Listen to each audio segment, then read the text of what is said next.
Well, good morning. This is the Lew Rockwell Show, and now great to have as our guest today, Dr. Peter Breggin. Peter R. Breggin, MD, is a Harvard-trained psychiatrist and former full-time consultant with the National Institute of Mental Health. Now he's in private practice in Ithaca, New York. He's been opposing the overuse of biopsychiatric treatments and promoting empathic therapy for decades. Dr. Breggin's book, Medication Madness, The Role of Psychiatric Drugs in Cases of Violence, Suicide, and Crime, sheds light on the Germanwings killer pilot, which is why, Peter, I wanted to talk to you today. So we're going to talk about your book. We're going to talk about the insights that you've, at first, a lonely figure, now I think more and more recognized as having been exactly right. We'll also talk about your wonderful new book, which has been very successful with LRC readers, Guilt, Shame, and Anxiety. But Peter, first tell us about drugs and the horrific crash of the Germanwings jetliner.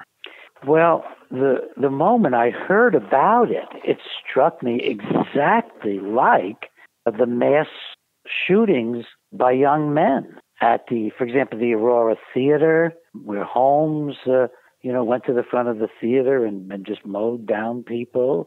Also Columbine, where, the two young men went in, and including Eric Harris, and mowed down their schoolmates, and many other examples. I was an expert surrounding the Columbine cases, and I'm an expert also now involved in the Holmes cases. And I was an expert going way back into a mass workplace shooting back in the 1990s. And in all those cases, the individual had been taking antidepressants. In Holmes' case, he stopped them sometime beforehand, but he certainly got crazier on the antidepressant. There's just no doubt that this kind of phenomena has come in the era of psychiatric drugs. And as I describe in Medication Madness, often there's a combination of the antidepressant and also benzodiazepine, like Valium and Librium and Xanax and Klonopin and Serax.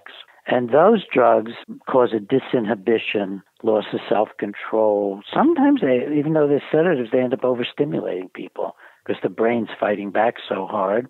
And they can combine with the antidepressant. So I was not shocked to learn that this co-pilot who carefully planned, because all those other cases were carefully planned too. The co-pilot who carefully planned to lock out his captain and figure out how to drive his airplane into the ground had first a history of depression, and then we learned was on antidepressants and also on Ativan. So there's just no doubt that a lot of these tragedies are driven by these drugs. Eric Harris, for example, probably the leader of the two boys in the Columbine High School in Colorado shootings. About a year before, he'd been started on Zoloft and he had a bad reaction, so they put him on Luvox, which is an antidepressant that's more rarely used in the U.S. And what did they put him on it for? Well, the medical notes, the therapy notes, don't indicate that we had a disturbed young man. They indicated that he had some obsessive thoughts. That's the whole diagnosis, is he had obsessive thoughts. And then you look at Luvox, I mean, it's got more reports probably in the scientific literature, or worse reports of adverse effects than any of these other drugs. And studying the drug on a handful of children, it was found it didn't work on the older children, which would be Eric Harris, but they approved it for younger and older. And of course, the reason it worked on younger was either chance or manipulation of the data, or that there were so few children involved in the study that you couldn't really tell. So, I mean, it's just all smoke and mirrors, and then Eric Harris gets crazier and crazier and crazier while he's taking Luvox.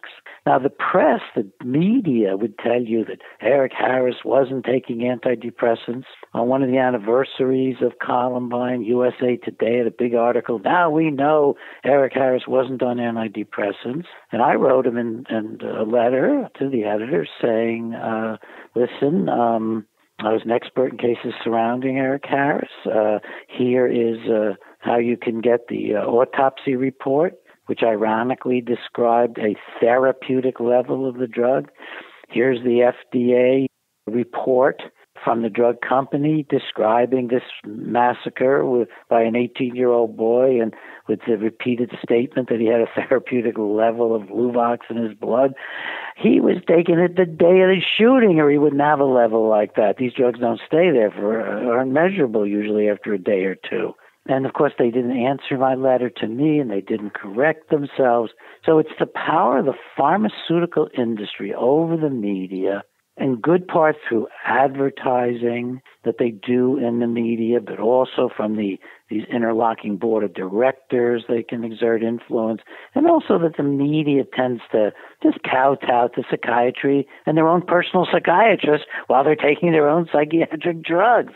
So it's a disaster that we're seeing again and again, and the examples that I've been able to investigate of this kind of thing, whether it's a woman driving her kids into a pond to kill them and her, or whether it's a man going postal, or whether it's these young boys, which is the most common thing we're seeing, who go into schools and in one case a theater to shoot down people. Common denominator, psychiatric drugs and antidepressants in particular. And Peter, of course, there's vast money being made too. This is not just intellectual error. Oh, it's all about the money, the money, the money. I mean, I wish I could sing the song. And it's no doubt that this vast use of psychiatric drugs was completely fueled by a collaborative relationship between the drug companies and psychiatry back in the late 60s and early 70s. I actually described this in my book, Toxic Psychiatry. In that book, I actually cite the minutes of the American Psychiatric Association's board meeting, where they're explaining they're going broke because now women are going to female therapists for help. I don't need these male psychiatrists anymore. They don't have to pay the high prices, of course, of the psychiatrists. They can go to the less expensive social workers and marriage and family therapists and get better care. So psychiatry, seeing this, consciously decided. This is not a conspiracy theory. This is a conscious decision. You can see it in the board of directors meeting minutes, to go into cahoots with the drug companies. What they called it was a partnership. A partnership. And the FDA is part of that too, aren't they? Well, yes. You know, Paul Lieber, he's not now, but he was for many, many, many years the head of the psychopharmacology section over there, who was approving all these psych drugs, Prozac and so on, and I think Xanax too, during his tenure for panic disorder. Paul Lieber was forced to hold hearings on tardive dyskinesia because of my work. And in those hearings, he makes this remark saying, and of course we won't do anything to hurt the interests of the drug companies while we tighten the labels. Well, how could you make the label more accurate without hurting the interests? What a bizarre statement.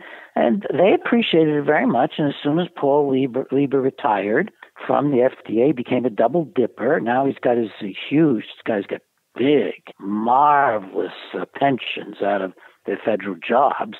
And while he's living on that pension, he goes to work right away as a consultant to drug companies. So, I mean, it's what Eisenhower talked about years earlier about the military-industrial complex. This is what I call the psychopharmaceutical complex. It's money and power and money and power. And then for the individual doctors, it becomes an easy way of life. It becomes a simple-minded way of carrying on their practices. They don't think about where they're getting their information from. They don't even realize that psychopharmacology now is just pharmaceutical industry propaganda. Very hard to get anything that's a actual rational psychopharmacology, even in textbooks and scientific articles, because it all involved support from or people who are supported by the drug company. It's a closed system. They even have buildings named after drug companies on medical school campuses.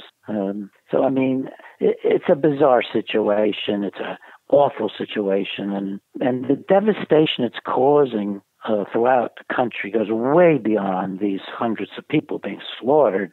It includes millions of children growing up with permanent impairments. We have studies now following up what happens to the kids, and when they reach their 40s, they have become career mental patients because they were started on Ritalin. So you start a kid back in the 70s on Ritalin, give him a diagnosis of ADHD, and then he gets worse and worse, and he gets more and more drugs. By the time he's in his 40s, he's not on the stimulants anymore.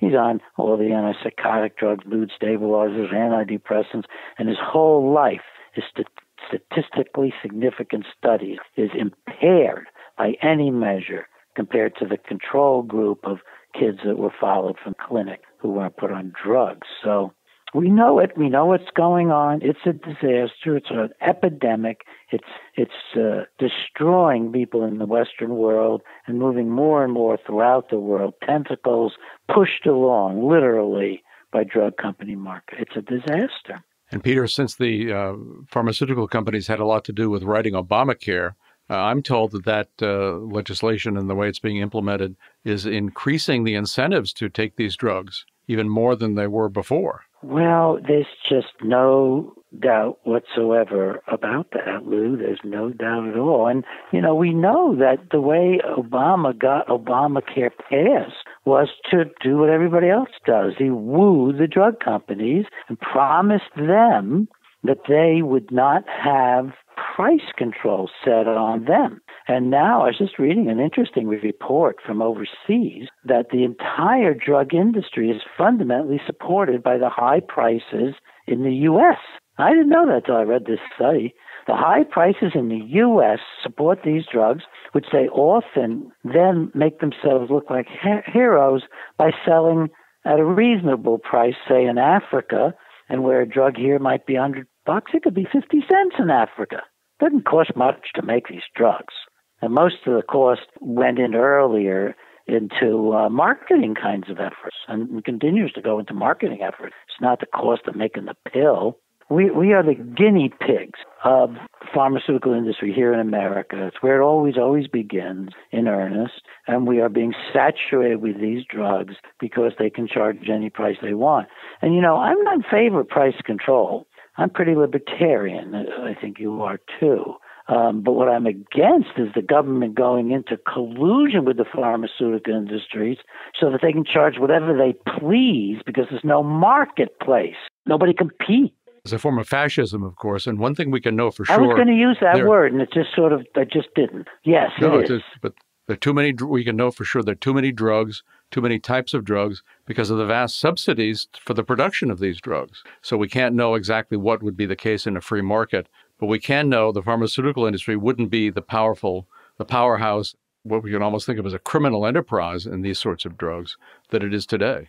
Yes, this estimate came clearly compared to prices. I read the comparison of these prices, fraction of the cost overseas, and clearly it's the collusion between the government and the pharmaceutical industry, which began before Obama, obviously, has been going on a long time. But this collusion of setting up things like Medicare, Medicaid, government control, then allowing the drug companies to set their own prices for their own products without any real competition, but knowing they have these markets sewed up. Then they even go in the drug companies and they create the supposed objective panels showing that, the newer drugs are always the better, even though they're not. They're usually not the better drugs. So that then they force Medicaid and Medicare to use these drugs when they're not good drugs, like the newer antipsychotic drugs. They're literally worse than the old ones. Abilify, Seroquel, Risperdal, Zyprexa. They're literally worse than the good old Thorazine. They have more adverse effects. They got the same ones that Thorazine had, and now you add to them this terrible metabolic syndrome they create of obesity, elevated blood sugar, diabetes, heart disease. It's a disaster out there, Lou. It's a disaster, and folks just need to hear. Psychiatry isn't going to change. It's like slavery. The pharmaceutical industry, collaboration with psychiatry, so that the average GP and pediatrician feels perfectly comfortable about giving all these drugs because the psychiatrists are supporting it, and they're doing it, of course, because the pharmaceutical industry. This whole thing will only collapse when people stop going. It will be like the wall coming down in Berlin. People say we're not obeying anymore. We're not going like sheep. Well, Peter, one thing people can do is read the kinds of books you write. And I know one of your books, for example, explains to people how to get off these drugs. Even if you understand the danger of the drugs, even if you're having these horrible side effects, bad effects from the drugs, you can't just stop taking them, can you? That's itself dangerous. Yeah, he says, I'm so glad you brought it up. It's as dangerous or more dangerous to stop them than start them. And you need some kind of supervision. You need to go slow. You need family support. You can get it if you've been on these drugs for many months or years. It can be very hard and very dangerous. People can get suicidal and violent coming off the drugs. And it's all complicated by something I explain in my book, which I call medication spellbinding. It's complicated so vastly by that, because any drug that a person takes regularly, like alcohol, marijuana, or a psychiatric drug, once they've been taking it regularly, they can no longer judge the impairment. So the person who's been smoking dope for years and years and is obviously muted and obviously lacks some motivation and is complaining a little about memory loss has no idea that marijuana often is the cause of his problem. He's probably just going to say, well, I'm getting older. And it's the same with the guy who drinks excessively for years and years. And it's the same with the psych drugs. So one of the things I would urge people to do is to carefully look at their lives and what is the quality? Do you have joy on these drugs? Do you have happiness? Are you growing? Can you be creative? And maybe ask some loved ones and friends, am I as loving as I was 10 years ago? Do I even seem to care about my dog or hunting or fishing or going to the movies or playing music like I used to?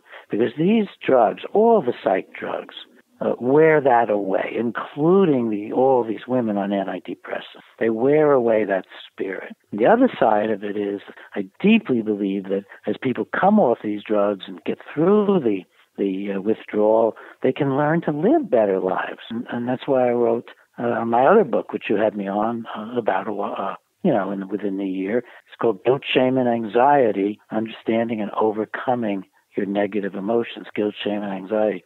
It's turning out to be my most successful book.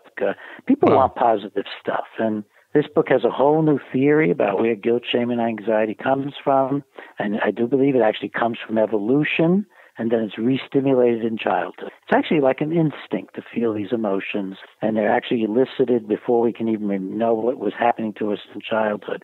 And understanding that can help us distance ourselves from them. We can stop thinking we are guilty, we are ashamed, we are anxious, we should be all those things. No, those things are foisted on us for evolutionary purposes of controlling our anger in our personal relationships. We can learn to identify them and to rise above them, with principled living, with love, with caring, with being creative. And Peter, the tentacles that you're talking about extend in some places one might not think about. For example, I was amazed to find out, or maybe not amazed, to find out some years ago that virtually every single conservative or libertarian think tank, especially the big ones in Washington, but elsewhere, are on the pharmaceutical payroll themselves. They're all getting vast amounts of money from Eli Lilly and the rest of the big drug companies, and they dance to its tune. I mean, one of the things they're always talking about is the great evil of what's called reimportation, the horrible idea that you might have Americans filling their prescriptions in Canada and getting the drugs much cheaper than they would be able to get them in an American pharmacy. This is considered terrible, evil, rotten. These are from alleged free trade people, of course. And it's so libertarian and free enterprise. Yeah, no, they talk about free enterprise and free trade and so forth, but of course they're not for it.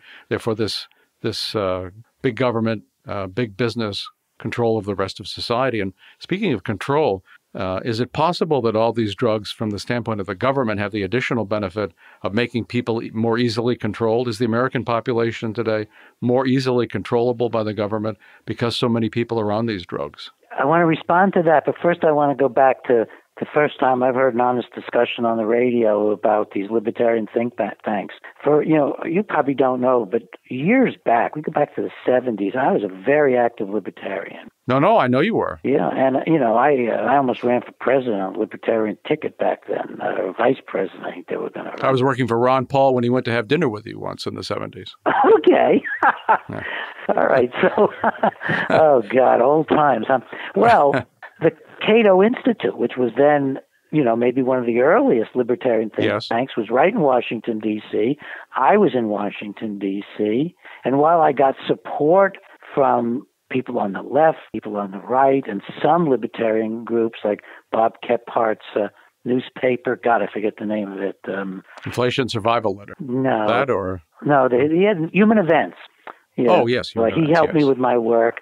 Cato would have nothing whatsoever to do with me. In fact, they were positively unpleasant to me when I would meet them at conferences.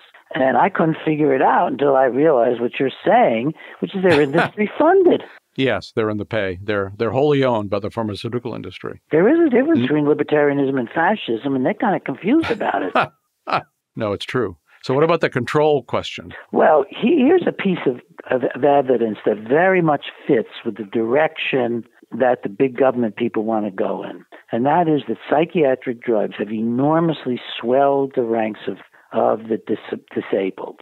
And in particular, children. We used to have very few children on disability rolls. Now there are hundreds of thousands of them on disability rolls because of psychiatric drugs. And they will stay there. They'll become career patients. They'll stay on it for the rest of their lives. And we know that those folks grow up to feel helpless and dependent. And when they can get to vote or get themselves to vote, they're likely to vote for a big government handout.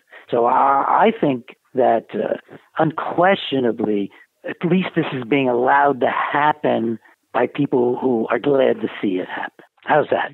How about sending me your letter that you sent to USA Today? I'd love to publish it. We can circumvent the newspaper by putting it out on the internet. It's a few years ago. That's okay. The issue is still hot, right? No, I'll see if I can find it. Computers do marvelous things, and maybe I can pull it out. Okay. Well, Peter, it's I know that you're very, very busy, and I can't thank you enough for coming on the show today, telling the truth. And it's so, obviously all of us get very frustrated about what the state is doing to us and to the whole world. But there are things we can do. We can help heal ourselves. We can learn more. We can read your books.